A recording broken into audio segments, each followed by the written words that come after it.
Praise the lord. కన్నులెత్తి ఆకాశం వైపు చూస్తే ఆకాశం కనిపించినట్లుగా నీ మనసు పెట్టి యేసయ్య వైపు చూడు. ఆయన మనసెట్టిదో, ఆ మంచితనం ఎట్టిదో స్పష్టంగా కనపడుతుంది. ఆయన మంచితనాన్ని అర్థం చేసుకున్నావా? మన మార్పు కొరకు ప్రభువు చూపిన మంచితనం నిజంగా ఎంత గొప్పది.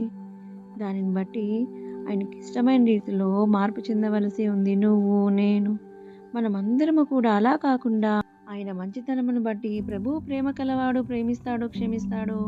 ఇంకా సమయం ఉంది, తర్వాత చూసుకుందాము, తర్వాత చేద్దాంలే అని చేసిన తప్పులే చేస్తున్నావా? వేసిన తప్పుడడుగులే వేస్తున్నావా? ఇక ఇది మారవలసిన సమయము. ఎందుకంటే ఆయన రాకడ సమీపించింది. యేసయ్య చెప్పినవన్నీ నెరవేరుతున్నాయి.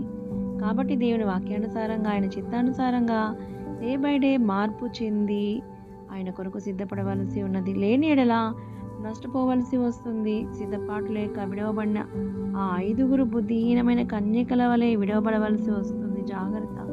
ఇక ఆలస్యం లేదు. యేసయ్య త్వరగా వచ్చుచున్నాడు. Jesus is coming.